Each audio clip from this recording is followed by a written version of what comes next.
আপনারা কি জানেন কোন পাপের কারণে পিতামহ ভীষ্মের সরসজ্জায় মৃত্যু হয়েছিল? চলুন আজকের ভিডিওতে আমরা সেটাই জেনে নিই। আমরা যে যেমন কর্মই করি না কেন, তা ভালো হোক কিংবা খারাপ, আমাদের কোনো না কোনো জন্মে সেই কর্মের ফল ঠিকই ভোগ করতে হয়। আর তার যথাযথ প্রমাণ মেলে মহাভারতের যুদ্ধে। কুরুক্ষেত্রের যুদ্ধে যখন পিতামহ ভীষ্ম সরসজ্জায় শায়িত ছিলেন, তখন তিনি শ্রীকৃষ্ণ বাসুদেবকে জিজ্ঞাসা করলেন, আমি জানি প্রত্যেককে তার কৃতকর্মের ফল ভোগ করতে হয়, কিন্তু আমি কি এমন পাপ করেছিলাম যার জন্য আমাকে এ জন্মে সরসজ্জায় থেকে এমন কষ্ট সহ্য করতে হচ্ছে? তখন শ্রীকৃষ্ণ তাকে বললেন, আপনি আমার পরম ভক্ত, আপনি পরম জ্ঞানী, আপনি পূর্বজন্মের কথা নিজেই স্মরণ করতে পারেন। আপনি নিজেই দেখুন না আপনি পূর্বজন্মে কি পাপ করেছিলেন। তখন পিতামহ ভীষ্ম কৃষ্ণকে বললেন, আমি পূর্ব শতজন্মের কথা স্মরণ করতে পারি, কিন্তু তার আগের জন্মের কথা আমার আর কিছু স্মরণে নেই। তখন শ্রীকৃষ্ণ তাকে বললেন, আপনি 100 জন্মের আগের জন্মে একজন ধার্মিক রাজা ছিলেন। আপনি আপনার বিশাল সৈন্যদল নিয়ে কোথাও যাচ্ছিলেন। তখন হঠাৎই একটা সাপ রাস্তার মাঝে এসে তাদের যাত্রায় বাধা হয়ে দাঁড়ায়। তখন একটি সৈন্য আপনাকে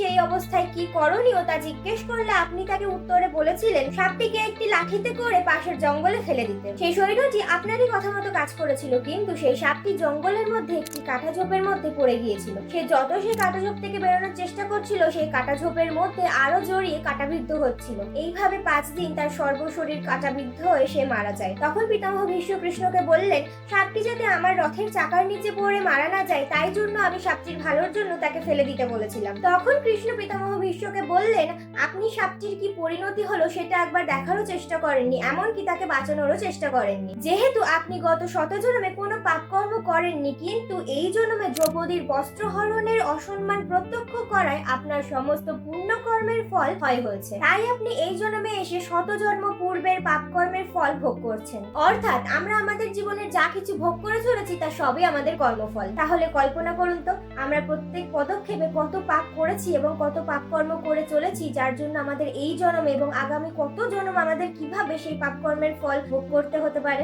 আজকের ভিডিওটি যদি আপনাদের ভালো লেগে থাকে তাহলে অবশ্যই লাইক, কমেন্ট, শেয়ার করতে ভুলবেন না। ভিডিওটি ইউটিউব থেকে দেখে থাকলে আমার চ্যানেলটিকে সাবস্ক্রাইব করবেন এবং ফেসবুক ও ইনস্টাগ্রাম থেকে দেখে থাকলে আমার পেজটিকে ফলো করে আমার পাশে থাকবেন। হরে কৃষ্ণা, হরি বল।